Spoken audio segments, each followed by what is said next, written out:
Hello guys, welcome back to solution Mitra. दोस्तों, आज का हमारा क्वेश्चन है the resistance of 1 metre of nichrome wire is 6 ohm. Calculate its resistance if its length is 70 centimetre. हमें question क्या कह रहा है? क्वेश्चन कह रहा है कि हमें रेजिस्टेंस दे रखा है 1 मीटर लंबी नाइक्रोम वायर का, जो कि 6 ओम है। और हमें क्या फाइंड करना है? हमें फाइंड करना है आपका रेजिस्टेंस फाइंड करना है। अगर जो हमारी ये नाइक्रोम की वायर है, इसकी लेंथ 70 सेंटीमीटर होती, तो उसका रेजिस्टेंस कितना होता, हमें ये फाइंड करना है। तो आपको पता होगा कि जो हमारा रेजिस्टेंस होता है किसी वायर का, वो क्या होता है? Resistance of any wire proportional to length of the wire. यानी कि हमारा जो होता है, जो वायर की लेंथ होगी उसके प्रोपोर्शनल होता है उसका आपका रेजिस्टेंस। यानी कि अगर मैं कहूँ 1 मीटर की और 2 मीटर की, 3 मीटर की, सपोज आपका कंडीशन ये होना चाहिए कि मटेरियल वही यूज होना चाहिए। सपोज जैसे यहाँ पे अगर कॉपर की वायर है, सपोज ये 1 मीटर वाली, तो ये सारी कॉपर की वायर होनी चाहिए। अभी यहाँ पे देखो, मैं ये बताना चाह रहा हूँ, इनकी सबकी मोटाई भी क्या है? सेम है। मोटाई भी क्या है? सेम है। मोटाई से भी फ़र्क पड़ेगा रेजिस्टेंस पे। अब देखो, अगर मैं देखना चाहूँ कि किसका रेजिस्टेंस ज़्यादा है किसका कम है, तो हम जानते हैं कि रेजिस्टेंस जो होता है वो प्रोपोर्शनल होता है लेंथ के। तो जिसकी सबसे ज़्यादा लेंथ होगी उसका रेजिस्टेंस क्या हो जाएगा? मैक्सिमम हो जाएगा। यानी कि सबसे ज़्यादा इस वाले का हो जाएगा, उससे थोड़ा कम किसका हो जाएगा? ये फर्स्ट हो जाएगा। उससे कम हो जाएगा उससे थोड़ा कम लेंथ वाला। और सबसे कम किसका होगा? जो सबसे छोटी तार है। ठीक है जी। ये वैसे ये सिंपल लॉजिक तो आप ऐसे भी समझ सकते हो। तार कैसी होगी? इस प्रकार से कुछ होगी तार। अगर मैं थोड़ा सा उसको माइक्रोस्कोपिक लेवल से थोड़ा अगर जूम आउट करूँ, इस प्रकार से होगी तार। अब देखो, जैसे जैसे हमारा रेजिस्टेंस किसके कारण आता है? किसी भी वायर में रेजिस्टेंस किसके कारण आता है? अब देखो, जो हमारा करंट होता है वो होता है इलेक्ट्रॉन का फ्लो। यानी इलेक्ट्रॉन क्या होते हैं इस वायर के अंदर? इधर से उधर चल रहे रहते हैं। अब देखो, इलेक्ट्रॉन जब चलते हैं तो वो जो यहाँ बीच में पॉजिटिव आयन होगा या कुछ इस प्रकार के अन्य इलेक्ट्रॉन्स वगैरह होते हैं, उनसे क्या होती है? उनकी टक्कर होती रहती है। तो उस जो हमारा जो ये बीच में अवरोध रहते हैं, इनके कारण क्या होता है? रेजिस्टेंस जनरेट होता है। इसीलिए आपने देखा होगा कि वायर क्या होती है? गर्म हो जाती है इसी रेजिस्टेंस के कारण। तो ये रेजिस्टेंस जनरेट होता है। अब देखो, अगर ये छोटी तार है, छोटी वायर है, तो यहाँ पे देखो कम इसके लिए क्या होगा? कम अवरोध होंगे, मतलब इसके लिए कम डिफ्लेक्शन रहे होंगे बीच में।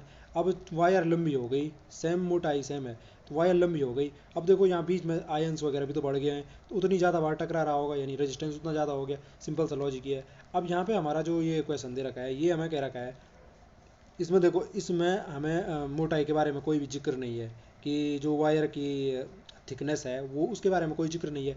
तो सीधे सीधे क्या है कि वायर की थिकनेस क्या है? सेम है। हाँ, यहाँ पे देखो, आर प्रोपोर्शनल होता है लेंथ के, और आर क्या होता है? इनवर्सली प्रोपोर्शनल होता है एरिया के।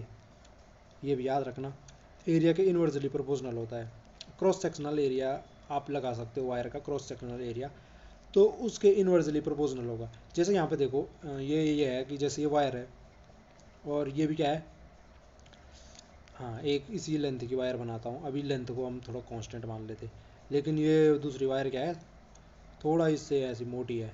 तो इनमें रेजिस्टेंस किसका ज़्यादा हो जाएगा? अब देखो, इनवर्सली प्रोपोर्शनल है एरिया के, तो क्रॉस सेक्शनल एरिया किसका ज़्यादा है? क्रॉस सेक्शनल एरिया किसे कहते हैं? एक तरफ से काट के ये जो गोला जैसे दिख रहा है, इसको क्रॉस सेक्शनल कहते हैं। चाहे इधर की तरफ से देखो, इधर की तरफ से देखो, ये क्रॉस सेक्शनल है। तो एरिया किसका ज़्यादा है? जो मोटी वायर है उसका एरिया ज़्यादा है, क्रॉस सेक्शनल एरिया। तो जो हमारा 1/, एरिया हो जाएगा। यानी कि जिसका एरिया ज़्यादा है उसका क्या हो जाएगा?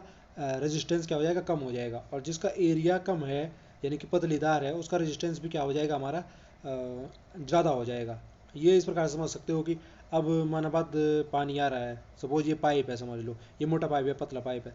अब देखो, पानी जा रहा है इस पाइप में, तो मोटा पाइप होगा तो इसमें से ज़्यादा पानी जा सकता है ना, ज़्यादा पानी जा सकता है। तो उसी सेंस में यहाँ पे जो मोटी वायर होगी उसमें से ज़्यादा इलेक्ट्रॉन पास हो सकते हैं, इसीलिए क्या होगा? रेजिस्टेंस कम हो जाएगा उसका। और पतली वायर है तो उससे क्या होंगे? कम रेजिस्टेंस कम इलेक्ट्रॉन पास होंगे, इसलिए क्या होगा? वहाँ पे एरिया कम होने के कारण रेजिस्टेंस भी क्या हो जाएगा? बढ़ जाएगा। तो ये दो लॉजिक से यहाँ पे जो हमारे मतलब जो रेजिस्टेंस है वायर का, वो उसकी लेंथ और एरिया पे किस प्रकार से डिपेंड होता है, ये आपने यहाँ पे देखा। अब यहाँ पे हमारे क्वेश्चन पे आओ। क्वेश्चन में क्या कह रहा है? क्वेश्चन में कह रहा था कि हमारा 1 मीटर की एक वायर थी।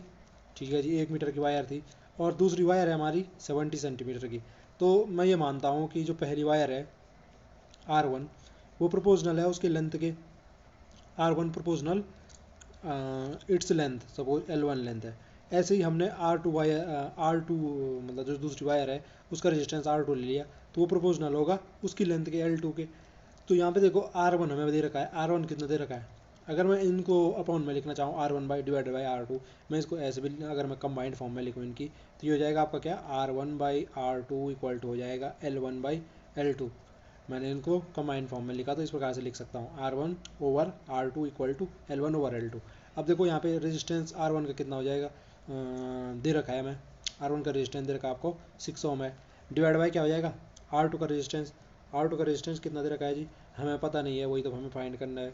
ठीक है जी, R2 का रेजिस्टेंस हमें फाइंड करना है, इक्वल टू L1 की लेंथ कितनी दे रखी है, 1 मीटर दे रखी है, 1 मीटर, और L2 की लेंथ दे रखी है आपको 70 सेंटीमीटर। ठीक है जी, 70 सेंटीमीटर। तो यहाँ पे मैं क्या करता हूँ, इसको भी क्या कर देता हूँ, सेंटीमीटर में चेंज कर देता हूँ, तो ये कितना हो जाता, 100 सेंटीमीटर हो जाएगा 1 मीटर। अब इसको सिंप्लीफाई करेंगे, सेंटीमीटर सेंटीमीटर कटा तो ये यहाँ पे बचेगा कितना, चलो R2 इधर आएगा, इसको तो आपने अब सिंप्लीफाई करना, वो तो आप आसानी से कर दोगे। R2 की वैल्यू क्या हो जाएगी, ये इधर ऊपर चला जाएगा तो हो जाएगा 6 इंटू 70 डिवाइडेड बाई 100। इसको सिंप्लीफाई कीजिए जी, तो ये इससे ये कैंसिल हो गया जी, ये हो गया 42 बट्टे कितना 10, तो ये R2 की वैल्यू कितनी आएगी, 42 बट्टे 10 यानी कि 4.2 ओम, कितना आ जाएगी 4.2 ओम। और हमने जो प्रोसेस थी वो क्या अपनाई, तो आपने यहाँ पे देखा। तो ये था जी, हम इस प्रकार से किसी वायर की लेंथ सॉरी रेजिस्टेंस फाइंड कर सकते हैं। अगर उसी वायर की लेंथ हमें पता है और उसके एक कंडीशन में हमें उसकी लेंथ का हमें मतलब सपोज दे रखा है, उसकी लेंथ दे रखी है और उसका रेजिस्टेंस दे रखा है, और हमें पूछ रखा है लेंथ अब घटा बढ़ा दी उसने और फिर उसका रेजिस्टेंस पूछ दिया कितना होगा, तो हम आसानी से निकाल सकते हैं। कैसे निकाल सकते हैं, तो वो आपने देखा क्या क्या लॉजिक अप्लाई होता है। आई होप जो ये वीडियो थी वो आपकी समझ में आई होगी। आज के लिए इतना ही, आपसे मुलाकात होगी अगली वीडियो में, तब तक के लिए स्वस्थ रहे मस्त रहे। और अगर आपको वीडियो पसंद आई तो प्लीज़ चैनल को लाइक शेयर सब्सक्राइब करना ना भूलें, ताकि मैं इसी प्रकार की वीडियो बनाने का मोटिवेशन मिलता रहे। और आप अंत में आप सब लोगों का एक बार फिर से वीडियो देखने के लिए धन्यवाद।